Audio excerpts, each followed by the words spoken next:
আমি অধ্যাপক doctor Nasiruddin, oral and maxillofacial surgeon, অধ্যাপক ও senior consultant, Labaid cancer hospital and super speciality centre. আজ আমি কথা বলবো মুখমণ্ডলের ক্যান্সারের একটা বিশেষ দিক নিয়ে। মুখমণ্ডলের ক্যান্সার শুধুমাত্র মুখের জিভ বা গালের অংশ, ঠোঁট এই অংশে হয় না। বিভিন্ন ধরনের গ্রন্থি থাকে মুখমণ্ডলের, যে গ্রন্থিগুলো থেকে লালা বের হয়।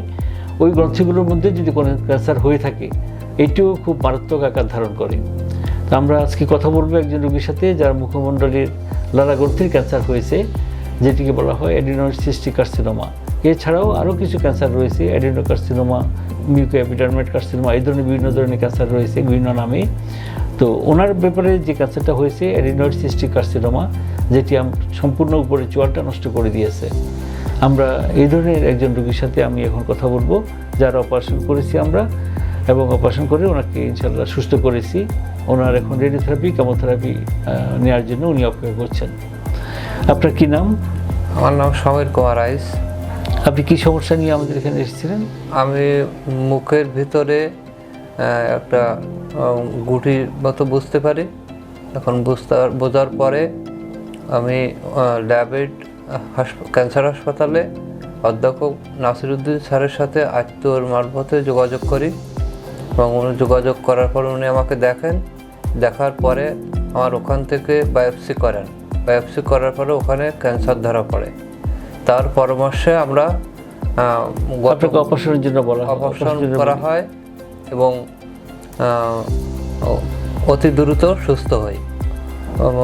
অপারেশন করার জন্য পা থেকে টিস্যু নিয়ে আমার ওখানে, পা থেকে চামড়া মাংস নিয়ে আমরা আপনার ওখানে লাগিয়ে দিয়েছেন, এবং আমি রিকনস্ট্রাকশন। আমি এখন সুস্থ আছি। এখন কথা বলতে পারেন? কথা বলতে পারি এবং খেতে পারি। এখন ওনার পরামর্শে অনকোলজির ডাক্তার দেখিয়ে আমি রেডিওথেরাপি দেওয়ার জন্য প্রস্তুতি করছেন। একটু হাঁ করে দেখাবেন, মুখ বন্ধ করে। আচ্ছা, ঠিক আছে, ধন্যবাদ আপনাকে।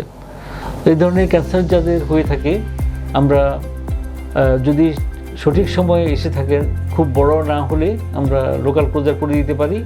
আর যদি খুব ছড়িয়ে যায়, সম্পূর্ণ চোয়াল ছড়িয়ে যায়, ধরে ফেলে, তাহলে সেক্ষেত্রে আমরা সম্পূর্ণ ক্যান্সার অংশটুকু ফেলে, একটু ভালো অংশ ফেলে আমরা পায়ে থেকে অথবা হাতে থেকে চামড়া বা মাংস নিয়ে আমরা রিকনস্ট্রাকশন করতে পারি।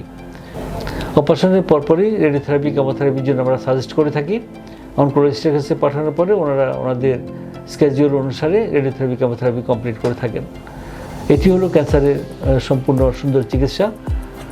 আমরা আশা করব আপনারা যারা মুখের মধ্যে কোনো ঘা দেখেন অথবা ফুলা দেখেন অথবা কোনো গুটি দেখেন, অবশ্যই একজন ওরাল ক্যান্সার বিশেষজ্ঞের কাছে পরামর্শ নেবেন। যত দ্রুত সম্ভব অপারেশন সম্পূর্ণ করতে পারলে, সঠিক সময় অপারেশন সম্পূর্ণ করতে পারলে এবং সঠিকভাবে অপারেশন করতে পারলে অবশ্যই আপনি সুস্থ থাকবেন। ধন্যবাদ সবাইকে।